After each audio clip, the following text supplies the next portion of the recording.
الحمد للہ رب العالمین والصلاة والسلام علی سید المرسلین وعلی آلہ وصحبہ اجمعین، اما بعد۔ ناظرین کرام، اللہ کے نبی صلی اللہ علیہ وسلم مدینہ طیبہ پہنچنے کے بعد میں آپ نے مسجد نبوی کی تعمیر کا سلسلہ شروع کیا، اور جس کے تعلق سے آتا ہے کہ اللہ کے نبی صلی اللہ علیہ وسلم بنفس نفیس خود مشغول رہتے اور یہ اشعار پڑھتے: اللہم لا عیش الا عیش الآخرہ فاغفر للانصار والمہاجرہ، کہ اللہ اصل میں زندگی تو آخرت کی زندگی ہے اور انصار و مہاجرین کو بخش دے۔ اور اسی طرح سے اللہ کے نبی صلی اللہ علیہ وسلم کے ساتھ صحابہ کرام بھی اشعار گنگناتے کہ لئن قعدنا والنبی یعمل لذاک منا العمل المغلل، کہ اگر ہم بیٹھے رہے اور نبی صلی اللہ علیہ وسلم کام میں مشغول رہے تو یہ ہمارے اعمال برباد ہونے کے لیے کافی ہوں گی۔ اسی طرح سے میرے بھائیوں اور دوستو، اللہ کے نبی صلی اللہ علیہ وسلم نے اس زمانے کے اندر جو مسجد کی تعمیر کی، تاریخ کے اندر آتا ہے کہ قبلے سے پیچھے کی جانب قریباً 100 ہاتھ کے فاصلے، یا اسی طرح سے چوڑائی بھی قریباً 100 ہاتھ کی تھی، اور اس کی بنیاد 3 ہاتھ کھدائی کی گئی۔ اور اسی طرح سے اللہ کے نبی صلی اللہ علیہ وسلم نے اس مسجد کے اندر 3 دروازے بنائے، اور اس کے بغل میں نبی پاک صلی اللہ علیہ وسلم نے اپنے لیے یا اسی طرح سے بعض دیگر اصحاب کے لیے چھوٹے چھوٹے حجرے بنائے گئے۔ اور اللہ کے نبی صلی اللہ علیہ وسلم قریباً سال بھر، یعنی 7 مہینے، یا بعض روایتوں کے اندر آتا ہے کہ 1.5 مہینے تک حضرت ایوب انصاری رضی اللہ تعالیٰ عنہ کے گھر میں رہنے کے بعد میں آپ اپنے گھر میں منتقل ہوئے، اور وہاں منتقل ہونے کے بعد میں نبی پاک صلی اللہ علیہ وسلم نے جو مسلمانوں کے درمیان جو بچھڑے ہوئے، جو بے یار و مددگار مکے سے ہجرت کر کے مدینہ طیبہ تشریف لائے تھے،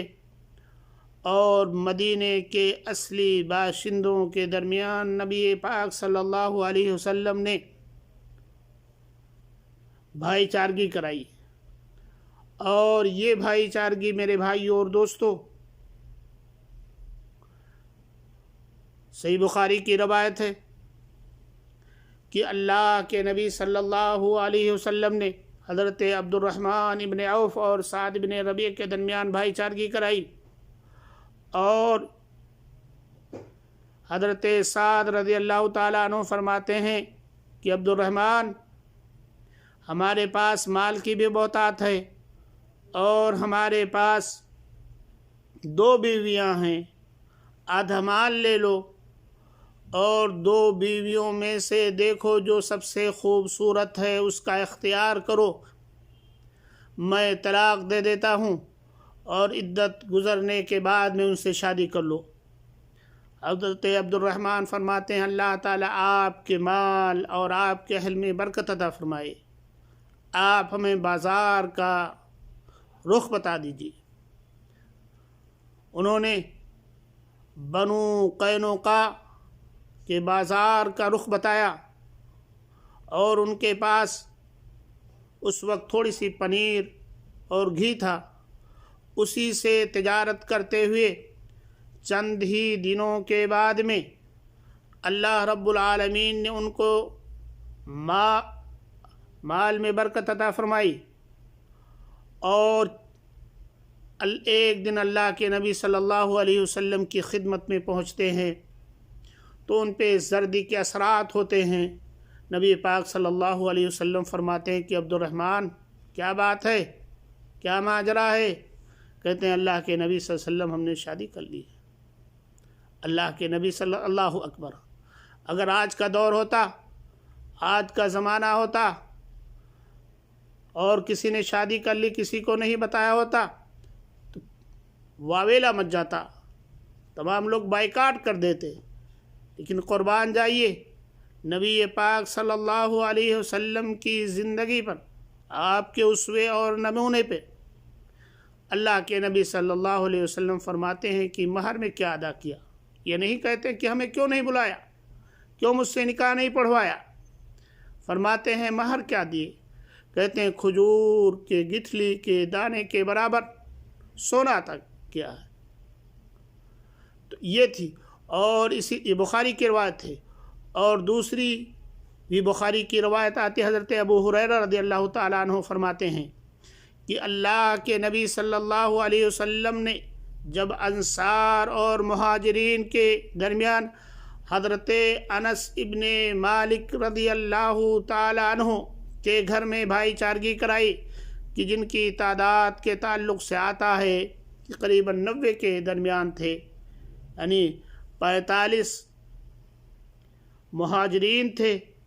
اور 45 جو ہے انصار تھے، اور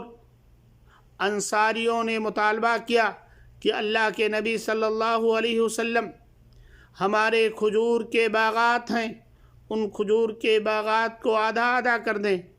اللہ کے نبی صلی اللہ علیہ وسلم نے انکار کیا، اور پھر اس کے بعد انصاری کہتے ہیں کہ اللہ کے نبی صلی اللہ علیہ وسلم ہمارے ساتھ یہ کاشتکاری میں شریک ہوں اور آدھے آدھے لیں۔ اللہ کے نبی صلی اللہ علیہ وسلم نے کہا کہ ٹھیک ہے۔ تو اس طرح سے میرے بھائیوں اور دوستوں، مہاجرین ان کھجور کے درختوں سے یا اسی طرح سے زراعت سے اتنا لیتے جتنا ان کی گزار اور معاش کا بندوبست ہو سکتا تھا، اور بقیہ میرے بھائیوں اور دوستوں انصاری اپنے ان بھائیوں کے لیے چھوڑ دیتے جنہوں نے قربانی دی تھی۔ تو اس طرح سے میرے بھائیوں اور دوستوں یہ صورتحال تھی۔ اللہ کے نبی صلی اللہ علیہ وسلم نے مہاجرین اور انصار کے درمیان جو بھائی چارگی کرائی، اور اس سے اللہ رب العالمین نے ان کے اندر برکت عطا فرمائی۔ اللہ رب العالمین سے دعا ہے کہ اللہ رب العالمین ہمیں بھی نبی صلی اللہ علیہ وسلم کی بتائے ہوئے طریقے پر عمل کرنے اور آپ کی سیرت کو پڑھنے اور عمل کرنے کی توفیق عطا فرمائے۔ آمین۔ وآخر دعوانا ان الحمد للہ رب العالمین۔